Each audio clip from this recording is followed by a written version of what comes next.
आपने देखा कि ड्रग्स ने हमारे देश में कैसी आफत मचाई हुई है। जब एक बच्चा ड्रग्स का शिकार होता है तो समझ लीजिए कि उसका पूरा घराना ही बर्बाद हो जाता है।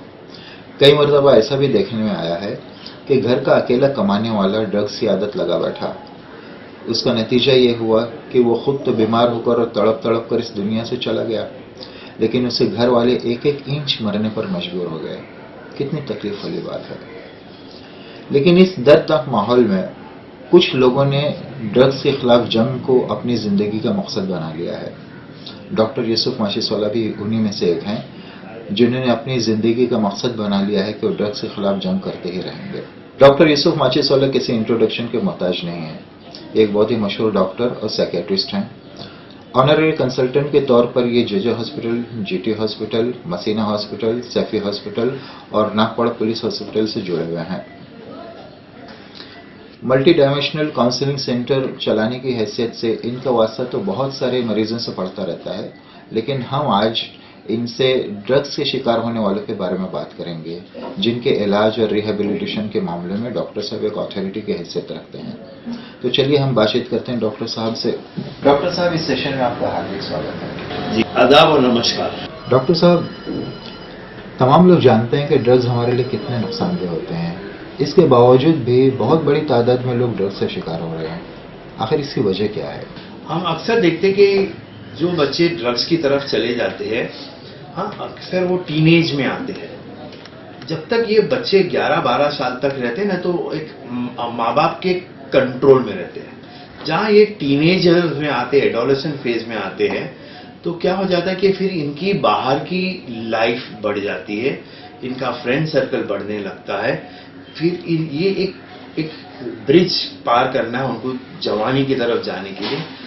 एक समझो कि एक नदी पार करनी है उनको। उस नदी में बहुत सारा तनाव आने वाला है, बहुत सारे बाढ़ भी आ सकते हैं, उसमें बहुत सारा हवा भी आने वाली है। और ऐसे वक्त में ये बच्चे जो है, उसमें से बहुत ही, जैसे एक परसेंटेज है जो बहुत ही फोकस होते हैं।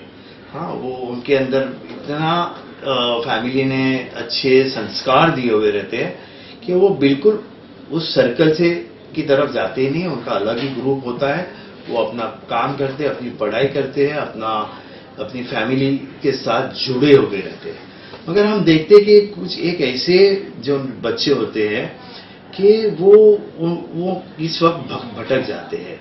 उस वक्त उनको ज्यादा उनके दोस्त प्यारे लगने लगते हैं, और बाय चांस अगर ये इस तरीके के फ्रेंड्स के सर्कल में आ गए कि जहाँ पे ऑलरेडी अलग अलग किस्म के नशे का एक्सपेरिमेंटेशन हो रहा है, और वो इन्हें इन्फ्लुएंस करते हैं, जिसको हम पीयर प्रेशर कहते हैं। कि पीयर प्रेशर में ये बच्चे को लगता है कि अगर मैं इनकी तरह ना करूं या ना जीऊं, ना रहूं, तो ये लोग मुझे एक्सेप्ट नहीं करेंगे, मैं इस ग्रुप का एक सदस्य नहीं बन सकता। तो वो प्रेशर में आकर के वो लेता है। कुछ बच्चों के अंदर इतनी एहसासें कम तरीन होती हैं, और उनको भी जरा उस तरीके का कॉन्फिडेंस चाहिए। अक्सर जो ये टाइप के बच्चे जो शुरू करते हैं, तो वो सीधे साधे नहीं माने जाते, उनको थोड़े अलग बच्चे स्कूल या कॉलेज में माने जाते हैं। और बहुत सारे लोग उनको हीरो की तरह भी देखते हैं, क्योंकि वो लोग ड्रग्स भी लेते हैं, वो लोग अपना जैसे शानागिरी जिसको कहते हैं उस टाइप में भी हो जाते हैं। तो कुछ एहसास कमतरीन वाले, इंफीरियोरिटी कॉम्प्लेक्स वाले बच्चे उनकी तरफ अट्रैक्ट हो जाते हैं, और उनको उस ग्रुप में आने के लिए वो भी शुरू कर लेते हैं। कुछ ऐसे बच्चे हैं कि जहां उनके अंदर बहुत ज्यादा ओवर कॉन्फिडेंस होता है, बहुत ही हाइपर एक्टिव बच्चे होते हैं, बहुत ही अग्रेशन पहले से होता है जो उनका इलाज नहीं हुआ था। इन बच्चों में अक्सर पढ़ाई, लर्निंग डिसेबिलिटीज भी होती है। इनके अंदर attention deficit, hyper activity disorders भी होता है। तो ये बच्चे भी जब ये फेज में आते हैं, तो इतने इनके अंदर की मेंटल एनर्जी इतनी फास्ट होती है कि उनको कुछ न कुछ अलग करना होता है। तो ये अलग करने के चक्कर में वो उस तरफ चले जाते हैं, नशीली पदार्थों का इस्तेमाल करने चले जाते हैं। कुछ बच्चे ऐसे भी होते हैं कि जिनके अंदर कंडक्ट डिसऑर्डर्स पहले से होता है। तो ये जब 13-14 साल के होते हैं, तो ये भी इनको कंडक्ट डिसऑर्डर के अंदर इनको भी अलग अलग चीज इस्तेमाल करना, हाँ, अलग अलग पैसे की चोरी करना, हाँ, कहीं भाग जाना, हाँ, और हर चीज जिसमें उनको एक्साइटमेंट मिले, हाँ, जिसे एंजॉयमेंट सीकिंग, तो वो बच्चे भी उस तरफ चले जाते हैं। कुछ बच्चे बहुत इंटेलिजेंट होते हैं मगर उनको ये होता है कि हमें दुनिया में सब कुछ ट्राई करना चाहिए। इस दुनिया में आए हैं तो हमें हर कुछ कोशिश करनी चाहिए, एक बार लेने में कुछ नुकसान नहीं होने वाला है, हाँ, और अगर हम कुछ नहीं किए तो मतलब क्या है जीने का। तो वो कुछ बच्चे इस तरह होते हैं कि भाई चलो एक बार हम एक्सपेरिमेंट तो करें, ट्राई तो करें क्या चीज है, हाँ, और वो बेचारे फिसल जाते हैं।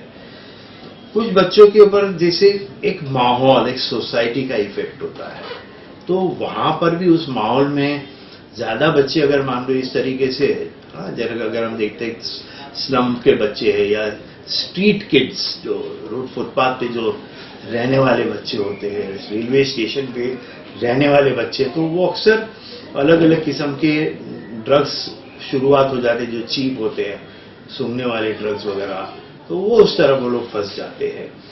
इवेंचुअली ये भी रिसर्च काफी हुआ है कि बहुत सारे नशे करने वाले बच्चों में एंजाइटी और डिप्रेशन अंडरलाइन होता है, हाँ, ये डिप्रेस बच्चे होते हैं, ये बहुत ही नर्वस और एंशियस बच्चे होते हैं, और ये उनको किसी तरीके से एक बार यूज होता है और उनकी वो एंजाइटी डिप्रेशन उन्हें लगता है कि हम टेम्पररी बहुत ही खुश हो गए, मतलब हमारी उदासी निकल गई वक्ती, तो फिर वो उसकी तरफ अट्रैक्ट हो जाते हैं, नशे की तरफ, और उनका नशा बढ़ते जाता है।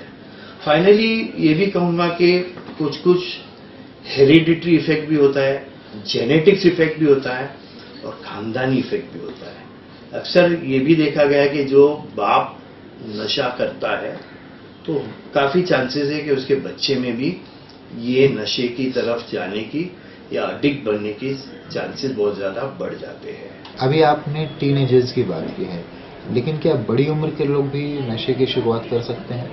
बेशक, ये समझ लीजिए कि 90% से ज्यादा जब नशे की शुरुआत होती है तो वो होती है ये जो एडोलेसेंट फेज, जो कौला फेज होता है हमारा, मगर ये नहीं है, मगर 5 to 10% ऐसे भी केसेस होते हैं कि जिन्होंने कभी अपनी अच्छे से पढ़ाई की है, पढ़ाई करने के टाइम उन्होंने अपनी कॉलेज की या इंजीनियरिंग या MBAs वगैरह जो भी किया है, हाँ, उस वक्त पूरी तरीके से फोकस रहे हैं, पहले 5 से 10 साल के अंदर खूब मेहनत करके बहुत ही अच्छी कॉर्पोरेट में अच्छे पोस्ट पे आ गए हैं, बहुत ही अच्छा कमा रहे हैं। फिर उसके बाद हमने कई ऐसे देखे कि जिन्होंने नहीं कुछ किया था अपने एडोलेसेंट फेज में, मगर अब उनको एक रुतबा मिल गया है, बहुत सारे पैसे मिल गए और एक कल्चर मिल गया, उनको लाइफस्टाइल एक मिल जाती है कि जो अक्सर हम all over the world culture में ये देख रहे हैं कि जहां ये जो कॉर्पोरेट वाले मंडे टू फ्राइडे इतनी मेहनत करेंगे, और अभी कॉर्पोरेट लाइफ में पार्टीज एक बहुत ही इंपॉर्टेंट फैक्टर्स हो गई है, और ये पार्टीज कॉकटेल्स के बगैर नहीं होती है। तो अक्सर फिर फ्राइडे इवनिंग से जो ये लोग पार्टी शुरू करते हैं तो संडे की दोपहर तक पार्टी इनकी चलती रहती है। तो इसमें ये देखा गया है कि कुछ लोग अपना, और ये इसमें अल्कोहल सबसे ज्यादा है, कुछ कुछ पार्टीज में कोकेन और कैनबिस, गांजा वगैरह भी यूज होता है, और ये देखा है कि वो जो पार्टी गोज में सभी लोग तो एडिक्ट नहीं हो जाते हैं, हाँ, मगर कुछ परसेंटेज उसमें से ऐसे होते कि जो अपने ड्रिंक को हैंडल नहीं कर पाते हैं, हाँ, जो 1 या 2 पैक नहीं पी पाते हैं, और इनका ग्रेजुअली आहिस्ता आहिस्ता इनका ड्रिंक बढ़ते जा रहा है। तो ये जो 3 दिन छुट्टियों के दिनों में ये लोग 3-3, 4-4 फुल बॉटल खत्म कर देते हैं, फिर आहिस्ता आहिस्ता इनकी ड्रिंक और बढ़ती जाती है कि ये फिर बीच के दिनों में भी पीने लग जाते हैं, और Aahista Aahista within 3 to 5 years ये पूरे अल्कोहलिक्स बन जाते हैं या ड्रग एडिक्ट्स बन जाते हैं। इन लोगों ने अच्छे से शुरुआत इनकी बहुत ही अच्छी रही, मगर एक करियर में एक स्ट्रेस की वजह से कहो या फिर एक पोजीशन की वजह से, और जब जितनी हायर पोजीशन में जाओ इतनी हमें मानसिक तनाव और ज्यादा होता है, अपने वर्क रिलेटेड इतना हाई प्रेशर में आज जो काम करते हैं, कंपटीशन इतना हाई है, हाँ, और फैमिली लाइफ भी वो दे नहीं पाते, अपने हेल्थ के बारे में दे नहीं पाते, इनको लाइफस्टाइल डिजीजेस होने लग जाते हैं। हाँ, और जैसे हम मानते हैं कि एंजाइटी और डिप्रेशन सबसे ज़्यादा इन लोगों को पकड़ लेता है, सबसे ज़्यादा शिकार हो जाते हैं ये लोग एंजाइटी, स्ट्रेस और डिप्रेशन से। और वो दूर करने के लिए इन्हें या तो नींद की गोलियां लेनी पड़ती है, या फिर बहुत सारे लोग शराब का सहारा लेते हैं, और कुछ लोग जैसे अपने माइंड को रिलैक्स करने के लिए गांजे का भी इस्तेमाल करते हैं। और जो आजकल की जो पार्टी सर्कल है उसमें कोकेन का बहुत ही इस्तेमाल हो रहा है। यहाँ पर ये भी मैं कहूँगा, ये जो हो गए हमारे जो 25 से लेके 48 के एज ग्रुप का मैंने कहा, इसमें से कुछ परसेंटेज ऐसे होते हैं कि जो एडिक्शन की तरफ चले जाते हैं, और ग्रेजुअली फिर जब एडिक्शन बढ़ता है तो उनकी हेल्थ खराब होने लगती है, उनका वर्क उनके काम में कमी आने लगती है, और ऐसे भी होते हैं कि लोगों का जॉब छूट जाता है, हाँ, और डिमोट हो जाते हैं, उनकी पर्सनल लाइफ, फैमिली लाइफ खराब होने लगती है। इन लोग एक्स्ट्रा मैरिटल अफेयर्स और रिलेशनशिप की तरफ भी चले जाते हैं, हाँ, और उनको तमाम मेडिकल डिसऑर्डर्स जो आजकल कॉर्पोरेट लाइफ में और ये सब चीज़ करने की वजह से होता है, ओबेसिटी, वजन का बढ़ना, लिवर का problem, high blood pressure, cholesterol का प्रॉब्लम, हार्ट डिजीजेस, स्ट्रोक्स वगैरह, हार्ट अटैक्स वगैरह जो आ रहे हैं। कई से यंग लोग हम देखते हैं कि भाई अचानक काम करते करते हुए ना उनको हार्ट अटैक आ जाता है और ख़त्म भी हो जाते हैं। तो ये भी है। फिर एक कैटेगरी जो मिड लाइफ क्राइसिस, जैसे औरतों में मेनोपॉज आता है, उसी तरीके से मर्द लोगों में भी 45 और 55 के बीच का जो पीरियड है उसमें ये मिड लाइफ क्राइसिस में आ जाते हैं, जहाँ पर उनको भी मेनोपॉज की तरह के सिम्टम्स आते हैं, जहाँ वो लोग थोड़ा लो फील करते हैं, उनका लिबिडो डाउन होने लगता है, उनकी जो वर्किंग ड्राइव में कहीं ना कहीं इफेक्ट आता है, काफ़ी डिप्रेसिव सिम्टम्स आने लगते हैं। तो ये फेज में भी अक्सर हमने देखा है कि जो उन्होंने पहले बहुत ही कंट्रोल में अल्कोहल या कोई इस्तेमाल किया होगा, तो ये फेज में इनकी अल्कोहल और शराब और बहुत सारी दूसरी चीज़ों का सेवन थोड़ा ज़्यादा होने लगता है, और ये उस फेज में लेने से उनको नुकसान भी बहुत जल्दी होने लगता है। यंगस्टर्स जो है थोड़ा हैंडल कर पाते कुछ ज़्यादा समय तक, मगर ये एज में फिर बहुत ज़्यादा, वैसे भी 45 आजकल हमारे बहुत से लोग हेल्दी नहीं होते या बहुत अनहेल्दी होते हैं, तो इनके अंदर भी बहुत सारे मेडिकल डिसऑर्डर्स वगैरह आने लगते हैं, मानसिक डिसऑर्डर्स भी आने लग जाते हैं। तो ये जो मिड लाइफ क्राइसिस होता है। फिर एक होता है कि जो लोग रिटायर हो जाते हैं। अब बहुत से लोग रिटायर पहले से प्लान नहीं करते हैं कि भाई रिटायर के बाद भी हमें बिल्कुल काम नहीं करना, ऐसा नहीं होता है, हाँ, और रिटायर तक के पहले इतने बिजी होते हैं और रिटायर के बाद एकदम खाली हो जाते हैं, बहुत सारे पैसे उनको उनका प्रोविडेंट फंड या जो भी है उनको मिलता है, तो अचानक पैसे भी ज़्यादा है, कुछ काम भी नहीं है, कुछ फिर क्लब वगैरह में जो जाने वाले होते हैं तो उनको फिर और कुछ काम नहीं, तो सुबह से बियर वगैरह या अल्कोहल वगैरह शुरू हो जाता है, या निकोटीन स्मोकिंग वगैरह शुरू हो जाता है। तो ये भी फिर उस फेज के अंदर भी उस तरफ चले जाते हैं, एडिक्शन की तरफ चले जाते हैं।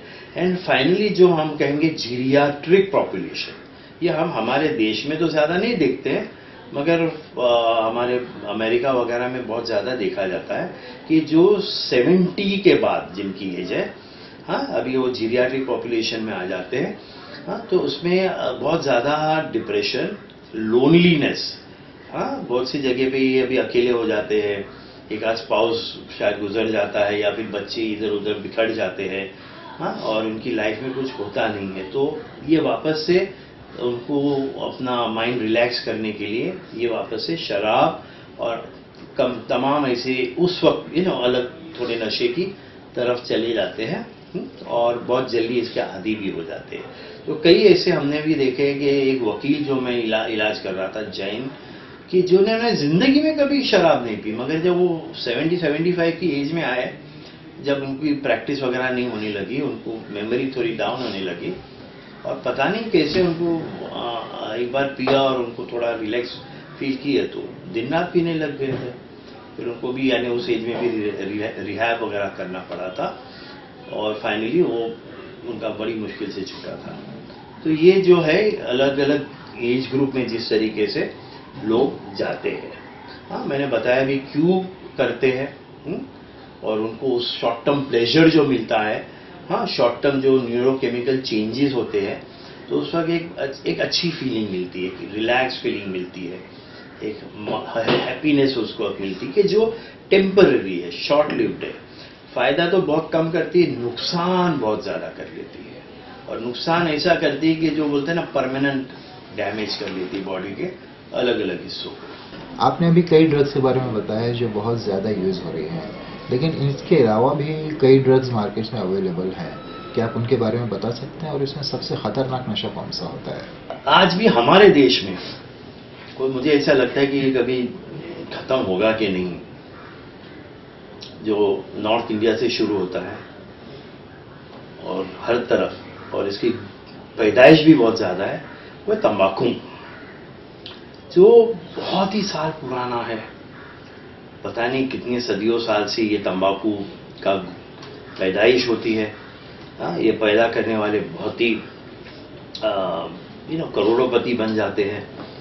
तंबाकू अलग अलग तरीके से बेचा जाता है।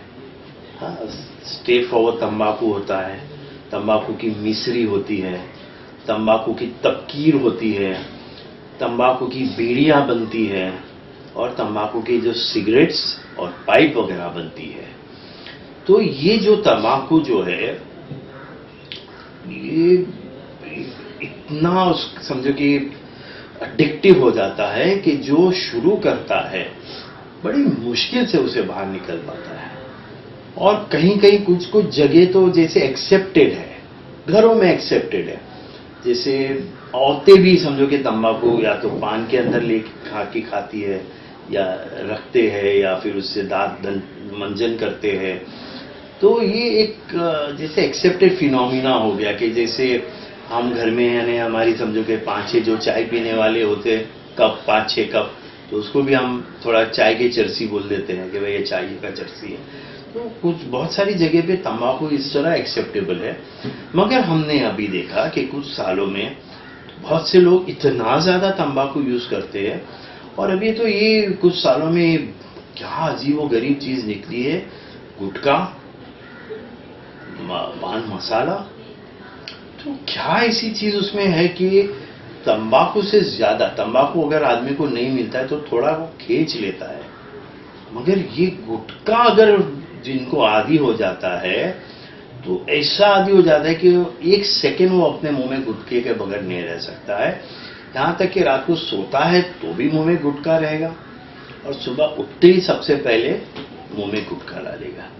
ये गुटखे में ऐसा तंबाकू वो लोग कहते हैं, और जो थोड़ी बहुत कटेचू वगैरह बोलते हैं, मगर ऐसा और क्या है कि उसमें कुछ अफीम थोड़ा सा है, या थोड़ा सा गांजे का पत्ता है, पता नहीं क्या है, कि ये सबसे ज्यादा एडिक्टिव हो रहा है बहुत से लोगों को। और कुछ सालों में हम देख रहे हैं कि भाई तंबाकू और खास करके गुटखा वगैरह की वजह से, स्मोकिंग की वजह से कैंसर के केसेस बहुत ही ज्यादा हो रहे हैं, बहुत ज्यादा हो रहे हैं। हम हमारे सामने हमारे शरद पवार साहब, जो आज प्राइम मिनिस्टर बने होते, मगर ये उनको ये प्रॉब्लम हो गई और थोड़े स्लो हो गए। हमारे यंग होम मिनिस्टर थे पहले महाराष्ट्र के, आर पाटिल साहब, इतने यंग थे, 55 साल के थे, इतने अच्छे इंसान, इतने शरीफ इंसान, ऐसा इंसान नहीं था, मगर उनको तंबाकू रखने की आदत, और उनको ये हो गया, तंबाकू कैंसर हो गया, वो बेचारे वो नहीं बच पाए। तो आज अगर आप टाटा मेमोरियल हॉस्पिटल में चले जाओ तो आपको तो तंबाकू रिलेटेड डिसऑर्डर्स इतने मिलेंगे कि बस, खास करके जो यंग जनरेशन है, स्मोकिंग, गांव के लोग, उनको बीड़ी या तंबाकू, और हमारे यहाँ तो गली गली में समझो कर तंबाकू है। अब ठीक है, यहाँ पे बहुत सारे सख्त कानून अभी बन रहे, गवर्नमेंट ने, एक तरफ से गवर्नमेंट को यहाँ से कमाई भी बहुत है, बहुत सारा टैक्स मिलता है उनको, और दूसरी तरफ से गवर्नमेंट के ऊपर प्रेशर भी है, WHO का प्रेशर है कि इसको रिस्ट्रिक्ट करो। महाराष्ट्र में बैन किया था गुटखे का। तंबाकू के बाद अगर आता है तो अल्कोहलिक बेवरेजेस, अल्कोहल जो तमाम वाइन से लेके अलग अलग percentage of alcohol, beer, rum, gin, vodka, country liquor, एक होता है official government license country liquor भी होता है, फिर एक होता है कि जो जिसको बोलता है वो तो देसी दारू, और एक होता है जो ठर्रा, जो इलीगल इलिसिट जो है ना झोपड़पट्टी में बनता है। और कई बार केसेस होते हैं कि भाई उसकी वजह से, क्योंकि उसमें मिथाइल अल्कोहल इतना ज्यादा होता है कि मास डेथ होने लग जाते हैं, यानी जो कभी कभी वो पीते हैं और 100 150 200 लोग मर जाते हैं एक साथ। तो अल्कोहल है जो नेक्स्ट बहुत ही बुरी तरीके से पूरे वर्ल्ड में इतना फैला हुआ है कि बस नहीं। और आजकल यानी कोई भी पार्टी बगैर अल्कोहल तो होती नहीं है। आजकल के यंग जनरेशन को जो दिन में काम करके रात को उनको हैवी पार्टिंग करना, पार्टिंग हार्ड जिसको कहते हैं, तो वहाँ उनको अल्कोहल तो यानी एकदम पानी की तरह बहता है। और किसी तरह लोग रात को अल्कोहल पीते हैं और सुबह किसी तरीके से उठते हैं।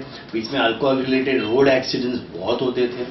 एक नूरिया हवेली वाला ने जो एक पुलिस ऑफिसर वगैरह को मरीन ड्राइव पे उड़ा दिया था, जिसमें और एक बेचारा गरीब आदमी स्कूटर वाला था, वो भी साथ में मर गया। तो ये इसलिए तो अभी आजकल देख लें हमारी स्टेट गवर्नमेंट, हमारी मुंबई पुलिस बहुत ज्यादा नाकाबंदी कर रही है। और जो गाड़ी चलाते हैं उनका लाइसेंस चेक करती है, उनका ब्रेथ एनालाइज करती है। तो ये अल्कोहल जो है नेक्स्ट बहुत ही ज्यादा हमारे देश और कई वर्ल्ड में कई कंट्रीज में ये जो गांजा का प्लांट, कैनबिस प्लांट, तो उसमें अलग अलग चीजें होती है जिसमें से एक जो गम जैसा निकलता है वो चरस होता है, जो थोड़ा महंगा होता है, और जो पत्ते होते हैं सूखे हुए पत्ते उसके, वो गांजा होता है। उसके अंदर भी एक किस्म का केमिकल्स है जो इंसान को जो लेते हैं वो उनको एकदम सुम कर देता है, एकदम वो अलग दुनिया में चले जाता है, उसको कोई दुनियादारी से लेना देना नहीं। हम अक्सर देखते हैं कि ये जो लेने वाले लोग आहिस्ता आहिस्ता पागलपन की तरफ चले जाते हैं, उनको साइकोटिक ब्रेकडाउन हो रहा है। ये लोग जो मेजॉरिटी लोग जो ये लेने वाले यानी कामकाज के लायक नहीं रहते, ना उनके दांत घसने का मन होता है, ना नहाने का मन होता है, ना कुछ करने का। उनका जब नशे का टाइम आता है तो बस उनको जाना ही जाना है, कितना भी रोको। और हम देख रहे हैं कि अनफॉर्चुनेटली भी बहुत सारे स्कूल और कॉलेज के बच्चे भी गांजा की तरफ जा रहे हैं। और आजकल इंटरनेट के ऊपर एक ऐसा ग्रुप बन गया है कि जो लोग गांजे की फायदे वाली बात कर रहे हैं और यानी गांजे को फेवर कर रहे हैं कि भाई ये तो जैसे एक बहुत अच्छा आयुर्वेदिक चीज है। अब जैसे कुछ लोग जो बोलते हैं कि भाई ये तो शिव जी का प्रसाद है, हाँ, और हमारे कुछ त्योहार में जो एक और चीज उसमें से बनता है जो भंग कहते हैं, जो मिठाई वगैरह में या दूध वगैरह में या ठंडाई वगैरह में मिला के पीते हैं। हाँ, तो ये भी एक चीज है। शराब के बारे में जो मैंने बोला था, तो अभी आजकल तो नहीं मिल रहा है। कुछ प्लांट में से ताड़ी, जो नीरा निकलता है और नीरा बाद में ताड़ी बन जाता है। और अलग अलग बंजारे, अलग अलग ट्राइबल्स लोगों में, अलग अलग जंगल में, गांव खेड़े में अलग अलग किस्म का बनाते ये शराब ही होता है, जो बहुत ही खतरनाक होता है। तो ये शराब, तम्बाकू, शराब, चरस, गांजा, जो जिसको कैनबिस फैमिली कहती है, भांग। उसके बाद आता है जो अफीम और ओपियोइड ड्रग्स, जिसमें से जो बेसिक प्लांट में से निकलता है वो तो अफीम होता है। और ये अफीम लेने वाले अलग अलग तरीके से लेते हैं। कोई लोग पानी में घुला के लेते हैं, कोई लोग डायरेक्ट खा लेते हैं। और अभी ये सब तो अफीम वगैरह को तो इलीगल किया हुआ है। पहले कुछ लोगों को लाइसेंस मिलता था। और अफीम में से कुछ दवाइयां भी बनती है, जो लाइफ सेविंग दवाई भी होती है, जो इंजेक्शन मॉर्फिन आज कैंसर के पेशेंट लोगों को दी जाती है। इंजेक्शन फोर्टविन, जो बहुत ही अच्छा पेन किलर माना जाता है। हाँ, इंजेक्शन पेटिडीन, जो हार्ट अटैक वाले पेशेंट को दिया जाता है। तो उसमें से कुछ दवाइयां भी बनती है। और जैसे पहले के जमाने में जो हैजा हो जाता था, कॉलेरा हो जाता, तो उसमें उनको तिंचर ओपियम, अफीम को थोड़ा सा जैसे चटा देते थे अपना गांव खेड़े के इलाज में। तो कुछ चीज उसमें से दवाई भी होती है, मगर बहुत सारे लोग ये चीज के आदी हो जाते हैं। और इसमें से तमाम केमिकल, एक होता है कि जो ऑर्गेनिक होता है और दूसरा है जो सिंथेटिक। तो सिंथेटिक में ये ब्राउन शुगर आता है, सिंथेटिक के अंदर हेरोइन आता है, और बहुत सारे जो केमिकल्स आजकल बन रहे हैं, नारकोटिक्स केमिकल्स होते हैं, हाँ, तो ये ओपियोइड ड्रग्स के अंदर आता है। तो ये भी कुछ लोग इसके भी आदी हो जाते हैं। और ये अफीम जो लेने वाले ऐसे होते हैं कि जो अफीम ना ले तो वो लोग काम नहीं कर सकते हैं, हाँ। और हम देखते हैं कि कई राजस्थान के कुछ कुछ इलाके में जो मुंबई में बहुत ही मेहनत करके बहुत जल्दी आगे बढ़े हुए हैं, मगर वो वहाँ पे अफीम तो खिलाने का एक जैसे फैमिली ये ना जो खानदानी होता है कि भाई कोई बच्चा पैदा हुआ या कोई शादी ब्याह हो तो अफीम खिलाना ज़रूरी होता है। तो बहुत से लोग अभी अफीम जब तक नहीं खाते तो ये लोग काम नहीं कर पाते हैं। हमारी जो मेडिसिन में एक तो कोरेक्स कफ सिरप्स आते हैं बहुत सारे, जिसके अंदर अफीम का एक डेरिवेटिव होता है कोडीन। तो बहुत सारे लोग आजकल ये कफ सिरप वगैरह पीने लग गए हैं, हाँ। एक ज़माने में बहुत इजीली मिल जाता था, अभी गवर्नमेंट ने रिस्ट्रिक्ट बहुत करी है। कुछ कुछ मेडिकल स्टोर वाले ने तो ये अपना धंधा बना दिया था, एक किस्म के ड्रग सेलर बन गए थे, बूट लेगर बन गए थे। तो ये लोग ये चीज़ का भी लोग बहुत सेवन करते हैं अफीम कैटेगरी में। कोटविन इंजेक्शन के बहुत सारे लोग आदी बन जाते हैं, हाँ। कोटविन, पेटिडीन और कोडीन नाम की टैबलेट्स भी आती है, जो बहुत अच्छी खांसी के लिए, जो टीबी के पेशेंट्स होते हैं उनके लिए बहुत ज़रूरी होता है, क्योंकि ये लोग जब खांसते तो बहुत खून जाता है, तो इनको रोकने के लिए कोडीन जो है, तो ये एक तरह ना डबल एजेड स्वॉर्ड है। एक तरफ ये इनकी कुछ कुछ दवाएं बहुत ही काम की हैं, और इसका गलत इस्तेमाल करो तो ये लोग इसके नशेबाज हो जाते हैं, फिर ये नहीं लेते हैं तो ये काम नहीं कर पाते। ये सब जो फाइनली इनका इफेक्ट जो होता है ना, मतलब जो ब्रेन के ऊपर होता है, ये सब जब ब्रेन में जाता है तो ब्रेन के हमारे सेल्स उसके आदी हो जाते हैं।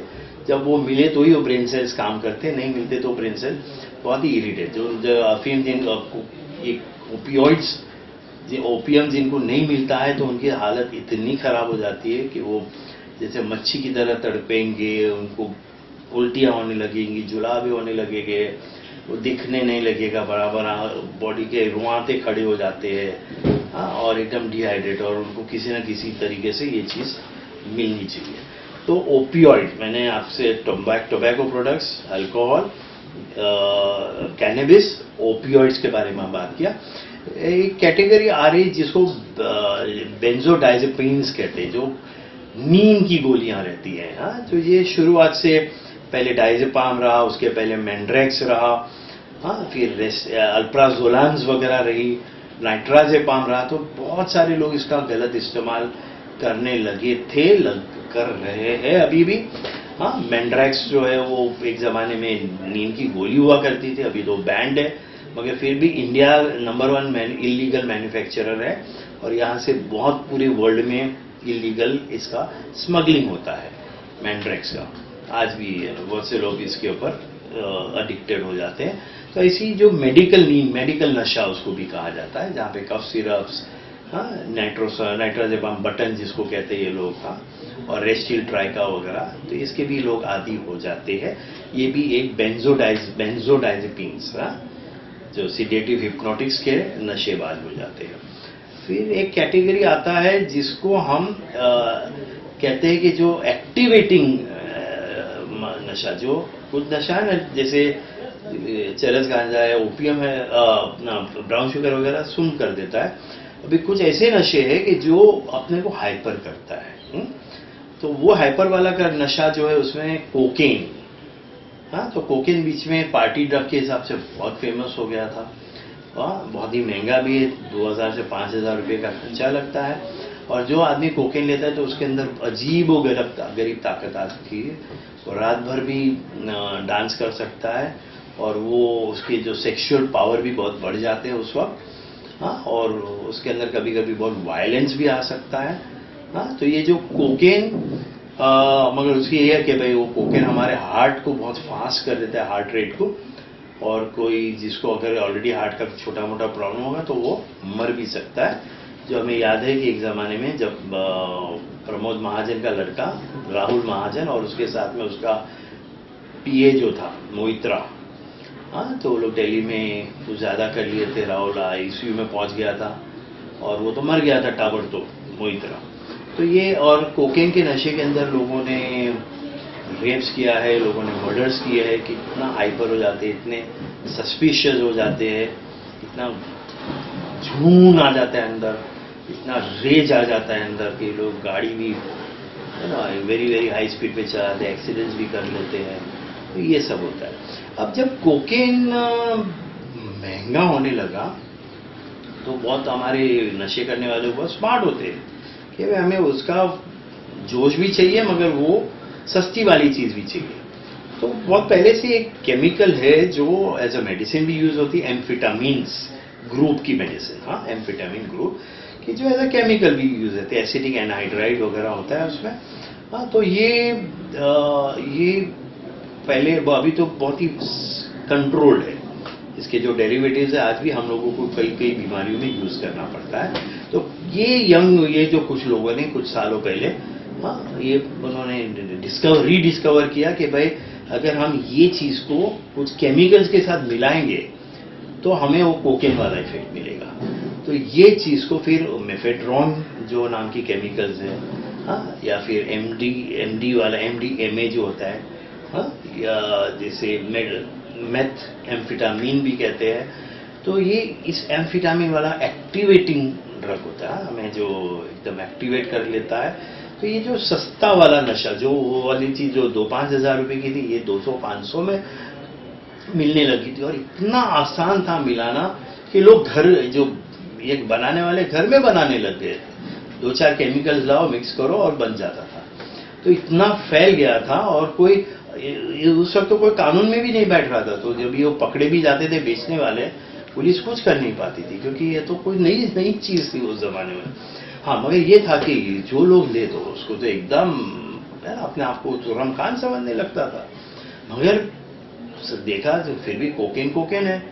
तो बड़े जो पार्टीज वाले फिल्म स्टार और बहुत सारे लोग लेते ही है, बहुत सारे टॉप लेवल के, कुछ लेवल के इंडस्ट्रियलिस्ट भी है जो वो भी लेते हैं। मगर ये चीज जो है तो कुछ लोग लिमिट में रहते हैं। मगर ये जो एमडी का नशा जो है, म्याओ म्याओ वगैरह अलग अलग नाम से है, तो जो लोग बच्चे लेने लगे तो बहुत जल्दी उनका 3 महीने में तो आधे हो जाते थे इतना, और जब नहीं मिले तो इतने ढीले पड़ जाते थे। हाँ, और जब वो चीज के लिए फिर घर में वायलेंस, माँ बाप के ऊपर हाथ उठाना, चीजें उठा के बेच देना। हाँ, और बच्चे क्या लड़कियां लेने लगी थी। इतना आसान था मिलना और इतना इजी था लेना कि ये बहुत बुरी तरीके से फैल गया। फिर फॉर्चुनेटली गवर्नमेंट ने अपने, और समाव ये महाराष्ट्र बॉम्बे बहुत ही नंबर 1 रहा और यहीं से बन के पूरे इंडिया में सप्लाई हो रहा था।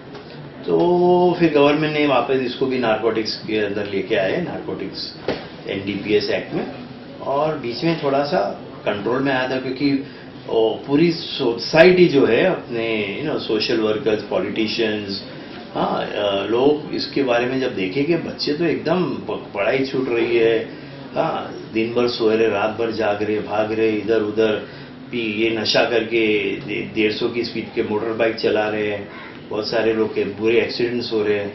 तो फिर बहुत लोगों ने मुहिम चलाई, कई लोगों ने, पठानवाड़ी में भी सरदार साहब ने चलाई, हमारे इलाके में मौलाना मोइन मियाँ ने बहुत बड़ी अच्छी चलाई, अमीन पटेल, यानी हर पॉलिटिशियन। उस जमाने मुझे याद है 2012 के टाइम पे कि तकरीबन हर हफ्ते में 2-3 बार हम लोग इलाके में जा करके वहाँ प्रचार करते थे, माँ बाप को समझाते थे, बच्चों को समझाते थे कि भाई इसका मत करो, क्योंकि इसमें कई बच्चे मर भी गए थे, कई बच्चों को बुरी वाली ट्यूबरकुलोसिस हो गई थी क्योंकि नाक के जरिए जब सूंघते तो लंग्स में भी चले जाता है वो। तो इस तरीके से बहुत सारे बच्चों के अंदर बहुत प्रॉब्लम्स आ गए थे, उनका दिमाग डैमेज हो गया था। हाँ, जो बच्चा पहले 60 की जो क्या था तो 35-40 किलो का हो रहा है 3-4-6 महीने में। और कई लोगों को उस वक्त एडमिट करके उनका जो डिटॉक्स करते थे, डी एडिक्शन करते थे, फिर रिहैब सेंटर्स में भेजे जाते थे। तो ये फाइनली ये जो है ये वाला नशा। फिर और तो बहुत सारे अलग अलग, स्नेक बाइट का नशा है, हाँ, फिर एक हेलुसिनोजेनिक ड्रग्स जिसको कहते हैं, जो LSD वगैरह होता है कि जो ले करके आदमी एकदम सपने देखने लगता है और एकदम अलग सारी दुनिया में चला जाता है, उसको सीन्स दिखने लगते हैं, उसको मतलब सेक्सुअल सीन्स वगैरह वो फैंटेसी में आ जाता है, तो हेलुसिनोजेनिक जो पार्टी ड्रग्स भी होता है, रेव पार्टी ड्रग्स वगैरह होता है। और रेव पार्टी वगैरह में अगर जाओ, रेव पार्टी तो वैसे देखा जाए तो म्यूजिकल पार्टी होती है, मगर आजकल ऐसी पार्टी है कि वहाँ पे अलग अलग, जैसे हम शादी में जाओ तो अलग अलग काउंटर्स होते हैं ना, चाइनीज काउंटर, इटालियन काउंटर, तो ऐसी वाली जो बड़ी बड़ी पार्टीज में जाओ तो वहाँ पे भी काउंटर, अल्कोहल काउंटर, चरस गांजा काउंटर, कोकेन काउंटर, हाँ, तो अलग अलग इस तरह के काउंटर्स होते हैं जहाँ पे लोग कुछ हो, और फिर अलग अलग रूम्स बनाए जाते हैं कि जिनको ले वहाँ जाकर लेना हो या अपनी गर्लफ्रेंड के साथ वहाँ जाकर लेकर एंजॉय करना हो, तो ये सब चीज़ हो रहा है। एक जो नशा ज़्यादा करके हम जो देख रहे हैं रोड साइड बच्चों के अंदर देख रहे हैं, स्टूडेंट्स के अंदर भी देख रहे हैं, वो है इनहेलेंस। वो इनहेलेंस जेरोक्स के जो लिक्विड होती है वो भी हो सकता है, जो बच्चे अपने स्कूल बैग में ले जाते हैं, इरेजर, कुछ पेन से लिखा और वाइट इरेजर होता है ना, वो चीज़ से होता है। पेट्रोल सूंघने वाले होते हैं, डीजल सूंघने वाले होते हैं, केरोसिन सूंघने वाले होते हैं, आयोडेक्स सूंघने वाले होते हैं, आयोडेक्स तो खाने वाले भी होते हैं, हाँ? और ये जो लाइटर्स वगैरह में जो लिक्विड डालते हैं, हाँ, तो वो चीज़ के भी ये जो इनहेलेंस के नशे के बच्चे ज़्यादा करके तो मैं रोड साइड वाले बच्चे देखता हूँ, मगर बड़े बड़े घर के बच्चे भी यानी जिन लोग स्कूल जाते हैं, उनको पढ़ाई में इंटरेस्ट नहीं, और कोई बता देता है कि जो सूंघो तो बहुत रिलैक्स हो जाओगे, तो ये ले करके क्या होता है कि कुछ घंटों के लिए वो बच्चा एकदम सुम हो जाता है। अभी एक बार एक माँ बाप लेके आए बच्चे को, हाँ, एकदम ऐसा लग रहा था क्या हुआ है ना, उसको फिट आ गई थी, फिट आने के बाद तो ऐसा हो जाता है, और कुछ वक्त तक, और फिर जब नशा खत्म होता है तो एकदम ढीले ढाले हो जाते हैं, फिर ढूंढते रहते हैं कि कहीं ना कहीं से उनको नशा मिले। तो ये इनहेलेंस वाला जो नशा है ये भी बहुत बुरी तरीके से ब्रेन सेल्स को डैमेज करता है, हाँ, और ज़्यादा करके हम देख रहे हैं कि यंगस्टर्स लोगों में बहुत ये फैला हुआ है। लेडीज़ लोगों में मैंने कहा टबैको प्रोडक्ट्स बहुत ज़्यादा फैला हुआ है, अल्कोहल अभी बढ़ते जा रहा है, गुटखा वगैरह बहुत लिया जा रहा है लेडीज़ लोगों के अंदर, और ये कफ सिरप्स और नींद की गोलियाँ, ये सब बहुत ज़्यादा हो रहा है लेडीज़ में। ड्रग एनहांसमेंट की बात की थी, कि कई ड्रग्स ऐसे होते हैं, कोकेन और दूसरी, जो एनहांसमेंट काफ़ी करते हैं इंसान की तबीयत में, तो क्या एनाबॉलिक स्टेरॉइड्स भी इस तरह के ड्रग्स में शामिल होता है? देखो, अभी एनाबॉलिक स्टेरॉइड ऐसा है कि वैसे एक तरफ से ये ऑफिशियल मेडिसिन है, हाँ, मतलब जैसे इजीली ओवर द काउंटर मिलने वाली चीज़ है, हाँ, या फिर एंडोक्राइनोलॉजिस्ट इसको या तो एंडोक्राइनोलॉजिस्ट इसको यूज़ करते हैं बहुत सारी डिसऑर्डर्स के लिए। ये है कि जो लोग अपना जिम्स में जाते हैं, जो लोग मसल्स अपनी बॉडी के मसल बनाते हैं, तो ये कई लोग स्टेरॉइड्स अलग अलग किस्म के लेते हैं, हाँ, जो जिसको कहते हैं कि भाई फैट बर्नर्स भी लेते हैं बॉडी की चर्बी को गलाने के लिए, और मसल्स को और मसल्स मास बढ़ाने के लिए प्रोटीन्स के अलावा, अमाइनो एसिड्स के अलावा बहुत से लोग एनाबॉलिक स्टेरॉइड्स लेते हैं, जो हम इसको टिपिकल ड्रग्स नहीं कहेंगे, हाँ, मगर ये है कि भाई कुछ कुछ कैटेगरी जैसे स्पोर्ट्स वगैरह में ये बैंड है, ये नहीं ले सकते हैं, हाँ, और जो वर्ल्ड स्पोर्ट्स में, इंटरनेशनल नेशनल लेवल स्पोर्ट्स में जो जाते हैं ओलंपिक्स वगैरह में या और भी, तो वहाँ पे बिल्कुल अलाउड नहीं है कि इस तरह का, और उनका बाइजर ब्लड और यूरिन टेस्ट होता है ये चेक करने के लिए कि या ये लोग स्टेरॉइड्स ले रहे हैं। क्योंकि स्टेरॉइड से एक तो ये है कि उसके फायदा ये है कि ऑफकोर्स हमारी जो बॉडी बनती भी है और हमारे बॉडी के मसल्स में पावर भी आता है, तो जिनको जैसे कुश्ती करनी है या फिर बहुत सारे इस तरह के स्पोर्ट्स है कि जहाँ मसल्स का होना और मसल्स की एक्टिविटी बहुत होना चाहिए, तो ये बहुत सारे लोग इस तरह लेते हैं। और बहुत से लोग जो हमें हल्क जो दिखते हैं, तो काफ़ी लोग जिम वगैरह में जो जाने वाले, एकदम वर्कआउट्स करने वाले, जिनको एब्स चाहिए, 6 एब्स 8 एब्स, तो ये लोग कई लोग फैट बर्नर्स, एफिड्रीन वगैरह टाइप का या स्टेरॉइड्स वगैरह जो होता है, हाँ, ये या तो इंजेक्शन फॉर्म में लेते या टैबलेट फॉर्म में लेते। तो ऑफिशियली तो हम इसको ड्रग ऑफ एडिक्शन नहीं कहेंगे, हाँ, क्योंकि एडिक्ट हाँ, ये कि भाई जब ये लोग नहीं लेते हैं तो वापस से उनका फिर बॉडी लूज हो जाता है, मसल्स ढीले पड़ जाते हैं, मसल का मास कम होने लगता है और एक थोड़ा सा एक ग्रेजुअली एक लो फीलिंग आने लगता है। तो अक्सर जो जिनको ऑलरेडी कुछ मानसिक प्रॉब्लम अगर है और ये लोग अगर स्टेरॉइड ले गए तो ये हाइपर होने के इनके चांसेस बहुत ज़्यादा है। हाँ, अग्रेसिव होने के बहुत चांसेस बहुत ज़्यादा है। जो हालांकि कहा जाता है ये है कि भाई जैसे हमारे सेक्सुअल इंप्रूवमेंट के लिए हमारी जो बॉडी के अंदर टेस्टोस्टेरोन वगैरह का होना प्रॉपर डोज में होना ज़रूरी है। और ये देखा गया है कि जो लोग बहुत ज़्यादा ही स्टेरॉइड्स ले लेते हैं या टेस्टोस्टेरोन्स ले लेते हैं तो इनकी सेक्सुअल कैपेसिटी अक्सर कम हो जाती है, इनका सेक्सुअल ड्राइव भी कम हो जाता है। आइए कि भाई वो लोग ये चीज़ यानी उनका जो मसल पावर बहुत जाता है। अक्सर ये जो दिखने में तो बहुत ही अच्छे लगेंगे मगर कहीं ना कहीं इनकी जो मनोबल जो है ना वो कमज़ोर हो जाता है उसमें। कई घराने ऐसे हैं जहाँ के जवान बच्चे ड्रग्स का शिकार हैं, लेकिन उनके घर के बड़े लोगों को या उनके पेरेंट्स को इस बात का पता ही नहीं चलता। तो क्या आप कुछ ऐसे सिम्टम्स या कुछ ऐसी निशानियां बता सकते हैं जिसको देख करके घर वाले समझ सकें कि उनके बच्चे भी ड्रग्स का शिकार हो चुके हैं? अक्सर हम लोग स्कूलों में जाते हैं, टीचर से भी हम लोग हमारी चर्चा होती है, माँ बाप से भी चर्चा होती है, जहाँ हम लोग माँ बाप को अवेयर कराते हैं। सबसे पहले तो मैं माँ बाप से यही कहता हूँ कि प्लीज़ आप लोग अपने बच्चों से जुड़े रहिए, बच्चों के साथ अच्छे से अच्छा कम्युनिकेशन हो, ओपननेस हो। आज माना कि आज डबल इनकम वाले माँ बाप होते हैं कि दोनों को 10-10, 12-12 घंटे दूर काम करना पड़ता है, बच्चों को औरों के हवाले करके जाना पड़ता है।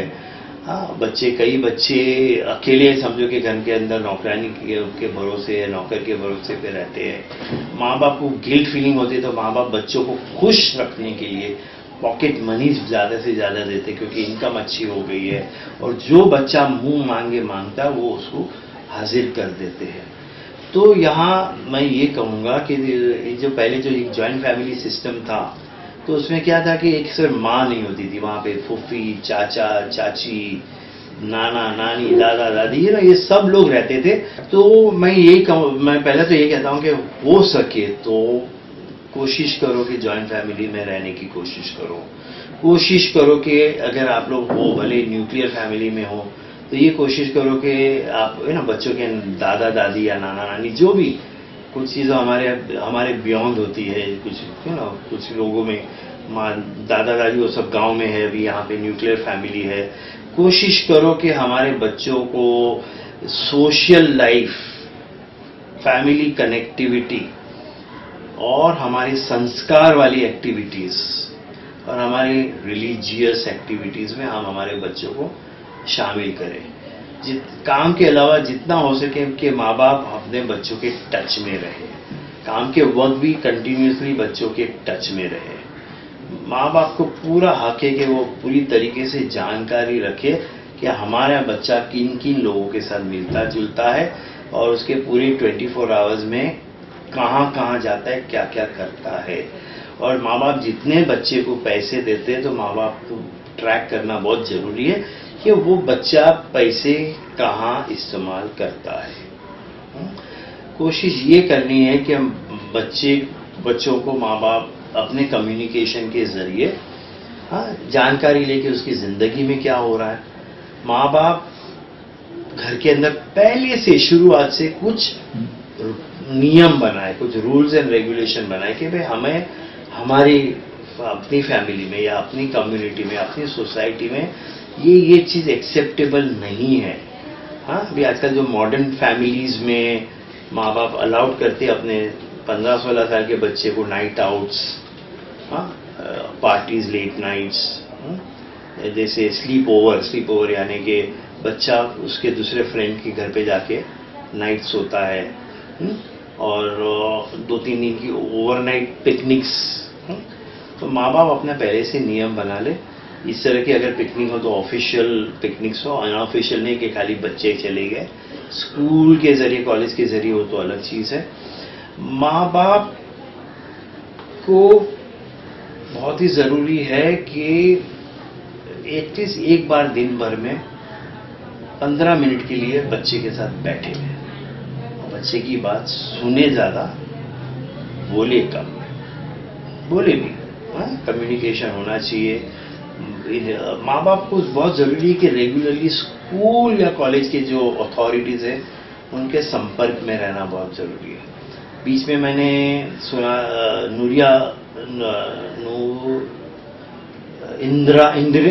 इंदिरा नूई, जो पेप्सी की वर्ल्ड चेयरमैन या जो भी है मेडिकल डायरेक्टर सीईओ, उनके कि भाई वो जब बच्चे छोटे थे तो वो स्कूल की मीटिंग में वो नहीं जा पाते थे, ज्यादा करके उनके हस्बैंड जाते थे। तो अगर एक जन ज्यादा बिजी है तो दूसरा जरूर जाइए, नहीं कि दोनों माँ बाप जाए नहीं।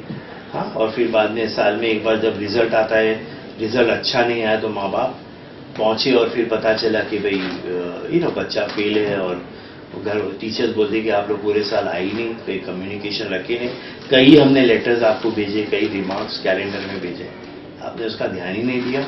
तो बहुत ज़रूरी कि माँ बाप वक्त निकाल करके स्कूल अथॉरिटीज़ के संपर्क में रहे, ट्यूशन्स के संपर्क में रहे, अपने घर में वो बच्चे के जो दोस्त है अपने घर में टी या इवनिंग के इसमें बुलाया करे, देखा करे। वो बच्चे जिन दूसरे बच्चों के जिनके साथ मिक्सअप हो रहा है उनके माँ बाप के साथ भी इनका कुछ रिलेशन बने। अगर मान लो कि ये इसमें भी फेल होते हैं और बच्चा पता चला कि बच्चा चला गया है नशे की तरफ, अपने राह भटक गया है, तो माँ बाप को बहुत ज़रूरी है ये देखना कि हमारा बच्चा सही तरीके से खा पी रहा है कि नहीं, वक्त पर सो रहा है कि नहीं। हाँ, अक्सर जो नशा करने वाले बच्चे रात भर कभी कभी गायब रहते हैं, या फिर रात में कई घंटे बाथरूम में बैठे रहते हैं। हाँ, और फिर जब सुबह उठने का वक्त होता है तो उठते नहीं है, उनका कॉलेज का या स्कूल का वक्त होता है तो उठ के जा नहीं पाते हैं। तो ये सब चीज़ इमीडिएटली उसको ध्यान रखना है माँ बाप को। माँ बाप को ये भी देखना है कि अगर हमारा बच्चा सडनली खा पी तो नहीं रहा है या कुछ ज़्यादा मिठाइयाँ खा रहा है, उसका वजन कुछ ज़्यादा ही कम हो रहा है, उसका वजन कुछ ज़्यादा ही बढ़ रहा है। हाँ, उसकी होठ कुछ अलग दिख रहे हैं, उसके नाखून में कुछ अलग ही कुछ ऐसा लग रहा है। हाँ, उसकी बॉडी में कभी कभी बास भी आने लगती है, यानी टोबैको की या सिगरेट की या कोई चीज़ की। वो अभी उसका सेल्फ केयर में कमी आ गई है। अभी वो बच्चा पहले की तरह वक्त पर ब्रश करना, नहाना धोना, हाँ, कपड़े सही तरीके ढंग से पहनना, ये सब नहीं होता है। माँ बाप को ये भी ध्यान रखना चाहिए कि अचानक चीज़ें तो गायब तो नहीं हो रही है, भारी भारी सामान, सोना, गोल्ड, घड़ी, मोबाइल फ़ोन तो बार बार बच्चा गायब तो नहीं कर रहा है, उसका घूम तो नहीं जा रहा है, कुछ पैसे इधर उधर तो नहीं हो रहे। हाँ, बच्चा बार बार चीज़ें मांग रहा है कि भाई मुझे पैसे यहाँ देना है, वहाँ देना है, ये कॉलेज के ये प्रोजेक्ट में देना है वगैरह। तो कंफर्म करे, ये नहीं कि बस बच्चे को हाथ में दे दे, कंफर्म करे।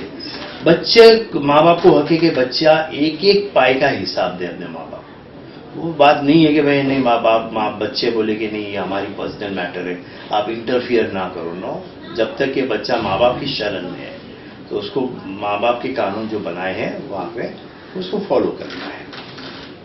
उनको ये भी देखना है कि अभी बच्चा पहले से या तो बहुत ज़्यादा चिड़चिड़ रहा है, आम सामने जवाब देने लगा है, या बहुत ही अलूफ हो गया है, एकदम चुप सुम हो गया है, 10 बात करो तो भी एक जवाब नहीं दे रहे, बहुत जवाब भी दे रहा है तो और आई टू आई कनेक्ट नहीं रखता है। माँ बाप को ये भी देखना चाहिए कि आँख के नीचे कालापन तो नहीं आ रहा है, आँख एकदम ग्लेज्ड स्टोनी लुक तो नहीं है। माँ बाप को हक है कि वो बच्चे के रूम में जा करके थोड़ा सा चेक भी करे। कभी कभी निकल जाता है, पाउडर निकल जाता है, उसकी पर्स में से गांजे का पैकेट निकल जाएगा, चरस का पैकेट निकल जाएगा, MD वगैरह जो वाइट पाउडर की छोटी छोटी पूड़ी मिल सकती है। पहले तो वो बोलेगा कि नहीं ये तो मेरे दोस्त का है, उन्होंने मुझे दिया, मुझे मालूम है, बोला प्लीज़ रखना, मुझे कल दे देना, मुझे तो नहीं मालूम क्या है। तो इस तरीके से बच्चे को फिर एक झूठ से दूसरी झूठ, तीसरी झूठ पे झूठ बोलने लगता है। बच्चा अब नॉर्मल बिहेव करने लगता है अगर अकेले अकेले हंस रहा है, रो रहा है, उदास है, या तो एकदम अभी घर जा ही नहीं रहे कॉलेज स्कूल, बस शाम 6-7 बजता है तो बस निकल जाता है और फिर रात को 12-1-2 बजे आता है। माँ बाप को हक है भाई जानकारी लेना। अब माँ बाप बोले कि हम तो 10 बजे आते हैं, 12 बजे सो जाते हैं, बच्चा कब आता है पता नहीं, हम सुबह जाते तो बच्चा सोया हुआ मिलता है, खूब उठाते मगर नहीं उठता है, हमको तो हमारी ऑफिस वक्त पर जाना है ना तो हमारी पगार कट जाएगी। माँ बाप ध्यान नहीं देते हैं। तो पहले तो मैंने आपको समझाया था कि प्रिवेंट कैसे करें। अभी कि जब ये चीज मिल रहा है तो प्लीज इमीडिएटली आप बच्चे की, माँ बाप अक्सर है कि भाई मेरा बच्चा सच्चा, अक्सर माँ बाप को लगे कि मेरा बच्चा सही है, पता भी चलता है कि नशा कर रहे हैं, वो गलत दोस्त मिल गए उसको।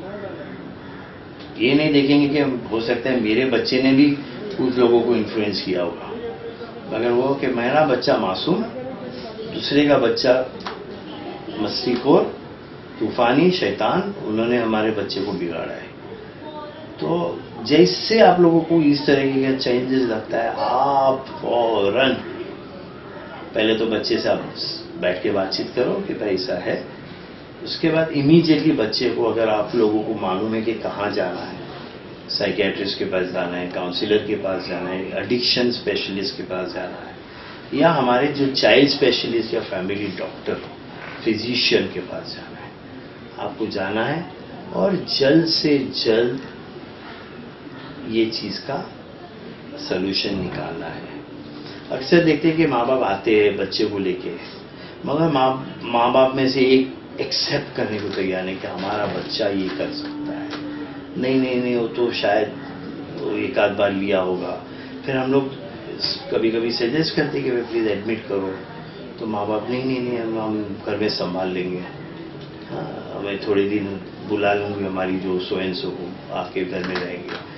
अक्सर फिर माँ बाप नहीं इमीडिएटली तैयार होते हैं, क्योंकि वो माँ की ममता कभी कभी बीच में आ जाती है या जो भी।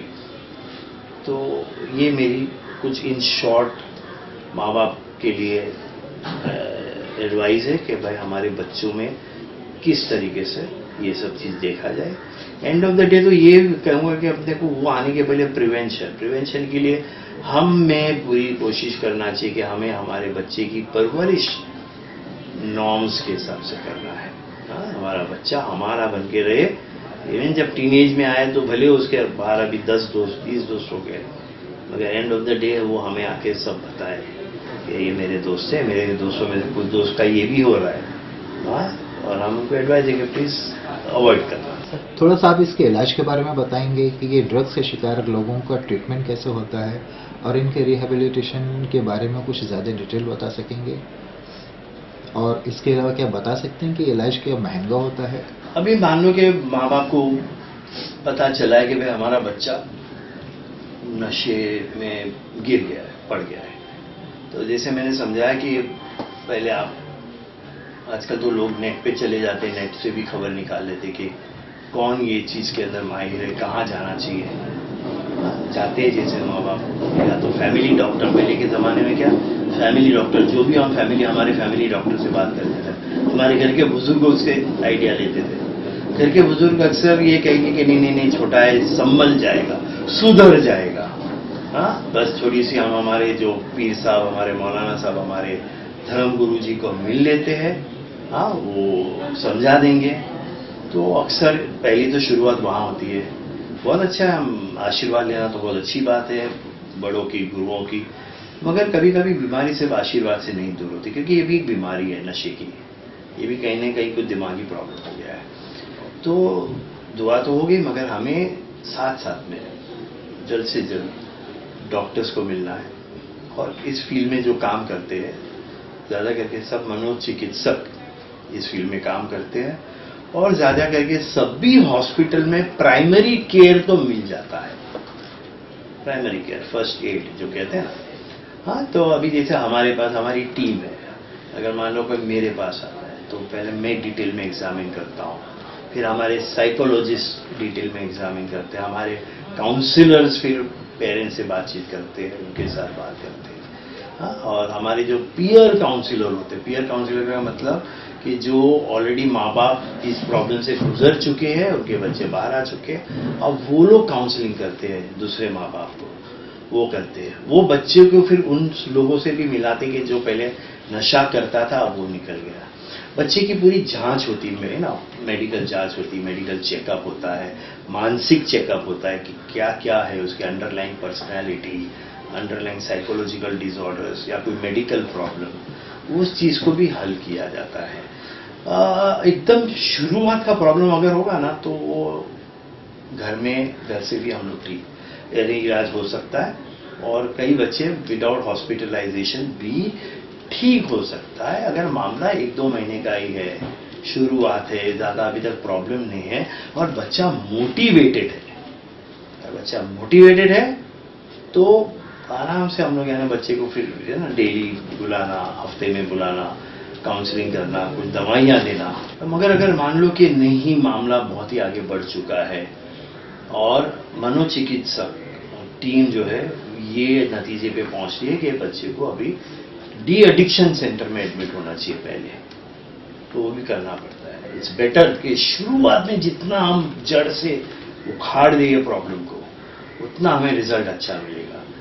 और अक्सर 90% ऑफ द टाइम माँ बाप मोह में, ममता में या जो भी कारण से दुनिया क्या कहेगी, यहाँ आएगा तो सबको पता चल जाएगा कि हमारा बच्चा नशेबाज है, ये सब गलत गलत उनके दिमाग में। हम कहते हैं कि भाई बच्चा यहाँ आने से नहीं, सोसाइटी में करेगा तो पता चलेगा, यहाँ रहने से कोई थोड़ी हम लोग बोलने जाते हैं।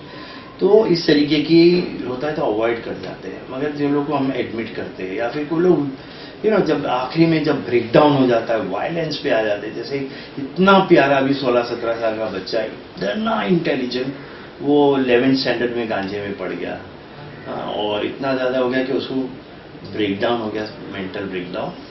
एक दूसरे हॉस्पिटल में एडमिट किया गया था और वहाँ पे बहुत ही वायलेंस, सब तोड़ताड़ करने लगा। फिर वहाँ के लोगों ने हमारे मसीना हॉस्पिटल जो हमारे पास सेंटर है यहाँ भेजा और आज अगर वो बच्चे को मिलोगे तो इतना प्यारा बच्चा है। और बस प्लीज़ टेल मी कि मैं कैसे इस चीज़ से दूर रहूँ, कैसे मेरे वो वाले दोस्तों मिलेंगे तो कैसे मैं उनसे ना हो। तो डी एडिक्शन ट्रीटमेंट होता है। डी एडिक्शन में बहुत सारी चीज़ें यूज़ होती हैं, दवाइयों का इस्तेमाल, काउंसलिंग, बहुत सारा एक्टिविटीज़ होती है, ग्रुप थेरेपीज़ होती है। कुछ केसेस जो बहुत ज़्यादा सीवियर डिप्रेशन या साइकोसिस, उसमें इलेक्ट्रोकन्वर्सिव थेरेपी, ECTs भी दिया जाता है। अभी बहुत सारे पेशेंट्स, मरीज जो डी एडिक्शन अक्यूट के फेज का ट्रीटमेंट हो जाने के बाद कई बार उनको रिहैब सेंटर में भी भेजना पड़ता है। रिहैबिलिटेशन सेंटर में जो बोलते हैं ना, साइको सोशल रिहैबिलिटेशन सेंटर्स होते हैं और अलग अलग सेंटर्स के अलग अलग प्रोग्राम्स होते हैं। किसी का 1 महीने का प्रोग्राम है तो किसी का 1 साल का भी प्रोग्राम है या 1.5 साल का भी प्रोग्राम है। अलग अलग कैटेगरीज के रिहैब सेंटर्स हैं, तो वहाँ जाना बहुत ज़रूरी है। हाँ, तो वो जो डी एडिक्शन के बाद एक बार वहाँ जाते हैं तो उनका रिहैबिलिटेशन होने के बाद हम जब वो बच्चा या वो पेशेंट जो हम देते हैं वापस उनके माँ बाप को या जिनको भी, तो एक फ्रेश, एक नया न्यू बॉर्न की तरह देते हैं। अब फिर हम माँ बाप को बताते हैं कि अब आप प्रॉपर गाइडेंस से चलो और वापस से इसको बड़ा करो। हाँ, जहाँ जहाँ पहले आपकी गलतियाँ हुई, आपकी हुई या उसकी हुई है या जो भी है, वो उसको हम किस तरीके से, उसके बाद भी इंटेंसली हम पेशेंट और उसके माँ बाप या उसके फैमिली मेंबर्स के साथ जुड़े रहते हैं। हम लोग जुड़े रहते हैं, हमारे काउंसलर्स रेगुलर उनके टच में रहते हैं। हमारे वो लोग कभी भी हमें फ़ोन कर सकते हैं, एनी टाइम उनको ज़रूरत पड़े तो आकर के हमें मिल सकते हैं। 24/7 डिपार्टमेंट अवेलेबल होता है।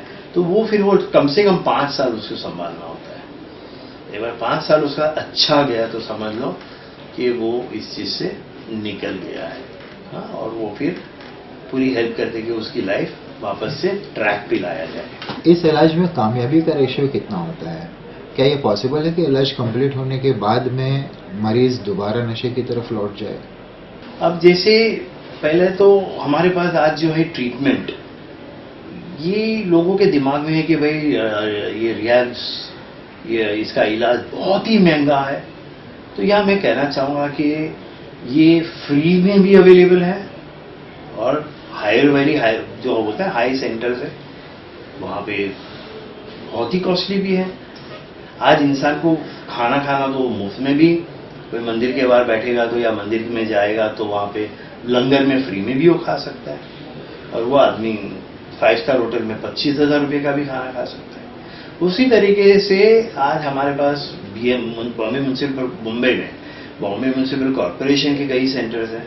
महाराष्ट्र गवर्नमेंट ने हमारा GT हॉस्पिटल क्राफर्ड मार्केट पे de addiction, official de addiction centre बनाया, जिसका मैं फाउंडर हूँ और मैं उसका इंचार्ज भी हूँ। और वहाँ पे 1 महीना पेशेंट को रखा जाता है, उनको हार्डली कोई एक्सपेंसेस आता है, जो ऑफिशियल गवर्नमेंट के चार्ज हो गए शायद रोज के 40-50 रुपया पर डे का, कि जो उसकी चाय का भी आ जाए, चाय पीने जाओ तो 30-40 रुपये की आती है। तो यानी वहाँ पर भी इनका ट्रीटमेंट होता है। रिहैबिलिटेशन जो है वो आज अनफॉर्चुनेटली सभी ने खोल दिया है। एक खुद जो एडिक्ट है थोड़ा सा सुधर गया, थोड़ा सा सीख लिया, तो वो भी आने कुछ भाड़े की जगह लेकर के। तो आज मुंबई के एतराफ में कम से कम 3-4 हज़ार रिहैब सेंटर्स खुल गए, और इसमें कोई 3,000 रुपया पर मंथ चार्ज करता है, कोई 30,000 रुपया पर मंथ चार्ज करता है। तो जैसे हम लोग जब अगर हमें रिहैब में भेजना होता है तो हम पहले से ही, जब पेशेंट का एक्यूट केयर होता है तो माँ बाप को तैयार करते हैं कि भाई आपको कहाँ ऑथेंटिक सेंटर देखे जहाँ पे ऑफ ट्रेंड टीम होनी चाहिए, यानी कि बस सिर्फ एक नशा जिसने छोड़ दिया वहाँ पे रख के बंद कर दिया वो इलाज नहीं होता है। इसमें ग्रुप थेरेपी, जो अल्कोहलिक एनोनिमस या नार्कोटिक एनोनिमस का रोल बहुत इंपॉर्टेंट होता है, ये या इन्हें स्पिरिचुअल थेरेपी भी बहुत इंपॉर्टेंट होती है। यानी उस बच्चे को या उस मरीज को ये सिखाया जाता है कि live life happily without drugs. यानी तुमको सिर्फ ड्रग्स हैप्पीनेस नहीं दे सकता, उसके बगैर भी जिंदगी बहुत ही हैप्पी रह सकती है। हमारा मसीना हॉस्पिटल में एक हाईली क्वालिफाइड सेंटर है, हमारे पास ट्रेन लोग हैं, हमारे पास occupational therapist, social workers, counsellors, peer counsellors वगैरह वगैरह, और ये प्राइवेट सेटअप है। जैसे मैंने कहा जीटी में जो है वहाँ पे फ्री ट्रीटमेंट होता है, बीएमसी के केएम हॉस्पिटल में, अंधेरी में, भरदावाड़ी में भी फ्री होता है। कुछ अच्छे ट्रस्ट लोग जो चला रहे, जैसे कृपा फाउंडेशन के ऑल ओवर इंडिया 30-35 सेंटर्स हैं उनके। पूना में औचट परिवार बहुत अच्छा सेंटर चला रहे, येरवाड़ा में मुक्तांगन के नाम से। हाँ, तो बहुत अच्छा, वहाँ पे भी काफ़ी किफ़ायत चार्जेस है। कुछ अच्छे पूना में जो थोड़े से प्राइवेट है मगर जो 30,000 रुपया पर मंथ का होता है, तो वहाँ पे भी बहुत अच्छा प्रोग्राम उनका चैतन्य नाम से चल रहा है वहाँ पर।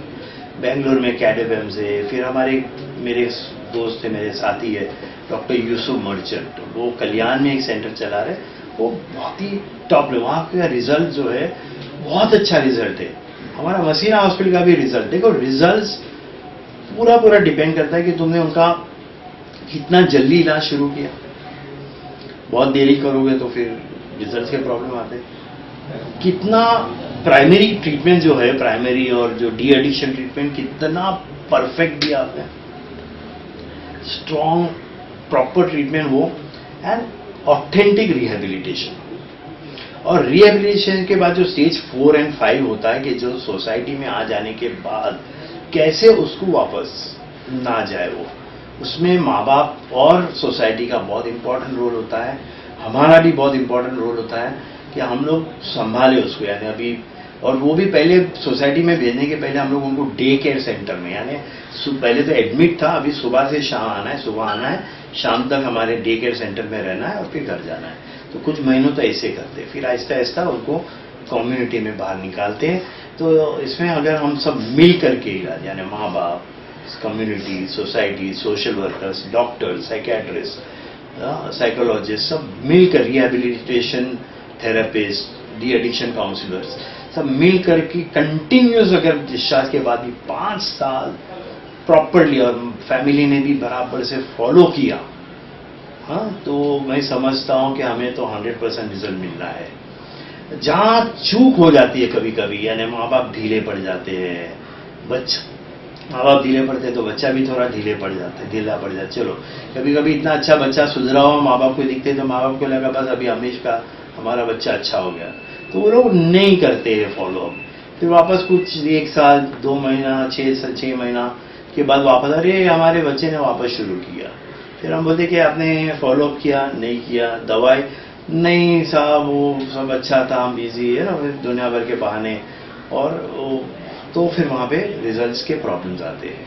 तो अगर मैं समझता हूँ कि अगर हम प्रॉपर साइंटिफिक तरीके से अगर हम इलाज करते हैं तो हमें रिजल्ट 80 to 100% आना चाहिए ही चाहिए। हाँ, और ये इलाज आज हम लोग लकी है हमारे देश में, आज हमारी गवर्नमेंट, स्टेट गवर्नमेंट भी और सेंट्रल गवर्नमेंट भी बहुत इंपॉर्टेंस दे रही है ये ट्रीटमेंट के लिए, डी एडिक्शन ट्रीटमेंट के लिए। दिल्ली में जो all India institute of medical sciences है, तो ये नोडल बॉडी मानते हैं उनको। हाँ, तो ये उन लोग का गाजियाबाद में एक बहुत अच्छा सेंटर चला रहे हैं, और जो जो अफिलिएट होना चाहते हैं, सेंट्रल गवर्नमेंट के साथ जुड़ना चाहते हैं, चाहे वो ट्रस्ट का हो, चाहे वो गवर्नमेंट लेवल का हो, तो वहाँ से हमें फंडिंग भी आती है, स्टाफ के लिए गाइडेंस भी मिलता है, दवाइयाँ भी मिलती है वहाँ से हमें। हाँ, तो वो तरीके से आज अगर बराबर से हम लोग करें, और जो कहता हूँ कि way there is a will there is a way, बस माँ बाप को इसमें स्टेबल लाना बहुत जरूरी है। अभी कहीं कहीं माँ बाप के झगड़े इतने रहते हैं, माँ बाप के अपने प्रॉब्लम रहते हैं, फादर खुद अल्कोहलिक होता है, हाँ, वो माँ बाप की बनती नहीं है, उनके नेचर में कुछ प्रॉब्लम है, तो घर का माहौल सही नहीं है, तो ये सब चीज़ हमें देखना होता है। सिर्फ बच्चे का इलाज करो और माहौल को ना बदलो तो कोई प्रॉब्लम नहीं है। हम डॉक्टर्स लोग जो है डिमांड रिडक्शन में काम कर सकते हैं कि भाई जो डिमांड है पेशेंट्स की ड्रग्स के लिए वो कम है। गवर्नमेंट एंड अथॉरिटीज का काम है सप्लाई रिडक्शन करना। सप्लाई रिडक्शन का मतलब कि भाई ये चीज़ की सप्लाई में कहीं ना कहीं रोक आए, कहीं ना कहीं कंट्रोल आए। जैसे जो एक होता है कि लीगलाइज नशा होता है, कुछ टोबैको प्रोडक्ट्स और कुछ ये अल्कोहल्स वगैरह लीगल है, मगर ये जो कैनबिस, गांजा, चरस, कोकेन, ये सब इलीगल ड्रग्स हैं। तो इलीगल ड्रग्स के अंदर भी रुकावट अच्छे से हो। अभी नारकोटिक कंट्रोल ब्यूरो बहुत ही मेहनत कर रहा है, एंटी नारकोटिक सेल जो मुंबई पुलिस का है, वो लोग भी अच्छी मेहनत कर रहे हैं कि वो लोग कोशिश करते हैं कि ये चीज़ की रुकावट कैसे हो। तो मैं समझता हूँ कि जब सोसाइटी, सोशल वर्कर्स, पॉलिटिशियंस, हमारे रिलीजियस लीडर्स और हमारी गवर्नमेंट इन्फोर्समेंट एजेंसीज सब मिल करके वो लोग उस तरफ जब काम करेंगे तो ये चीज़ की सप्लाई में कमी आना चाहिए, रुकावट होनी चाहिए। और हमारे ये जो डिमांड ना हो हमारे बच्चों के अंदर, तो वो तो पहले जो है बच्चों की परवरिश बहुत अच्छे तरीके से हो। बच्चों के अंदर अगर शुरुआत में कोई प्रॉब्लम नज़र आता है तो आजकल चाइल्ड गाइडेंस क्लिनिक होता है, स्कूलों में काउंसलर्स आते हैं, हर हॉस्पिटल में गवर्नमेंट की है या प्राइवेट है, वहाँ पर ट्रीटमेंट की फैसिलिटीज होती है।